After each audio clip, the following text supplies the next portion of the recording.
சேலத்தில் 4000 கிலோ வெண்ணெயை பயன்படுத்தி தஞ்சை பெரிய கோவிலின் மாதிரியை உருவாக்கி மாணவர்கள் சாதனை படைத்துள்ளனர். தஞ்சை பெரிய கோவிலின் 1000வது ஆண்டு விழாவையொட்டி இந்த மாதிரியை சேலம் தனியார் கல்லூரியை சேர்ந்த சமையல் கலை மாணவர்கள் உருவாக்கியுள்ளனர். 4100 கிலோ வெண்ணெயை கொண்டு 10 மாணவர்கள் 12 மணி நேரத்தில் கோவில் கோபுரம் மற்றும் நந்தியை தத்ரூபமாக உருவாக்கியுள்ளனர்.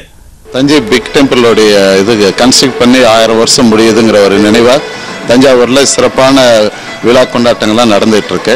அந்த இது ஒரு நினைவாக 4500 கிலோ பட்டரை வச்சு அந்த தஞ்சை பிக் டெம்பிள் இது மாதிரி இவங்க ஸ்ட்ரக்சர் கிரியேட் பண்ணிருக்காங்க. வெண்ணெயால் செய்யப்பட்ட இதனை தேசிய மற்றும் கின்னஸ் சாதனையில் இடம்பெற செய்ய நடவடிக்கை எடுக்கப்படும் என்று கல்லூரி முதல்வர் தெரிவித்துள்ளார். 4100 கிலோ வெண்ணெயை பயன்படுத்தி 12 பேர் கொண்ட மாணவர்களுக்கு 12 மணி நேரத்தில் இந்த தஞ்சை பெரிய கோயிலை வெண்ணெயாலே வடிவமைச்சிருக்காங்க. தஞ்சை பெரிய கோவிலின் இந்த மாதிரி 10 நாட்களுக்கு பொதுமக்களின் பார்வைக்கு வைக்கப்பட இருக்கிறது. பார்வையாளர்கள் இந்த மாதிரியை பிரமிப்புடன் பார்த்து செல்கின்றனர்.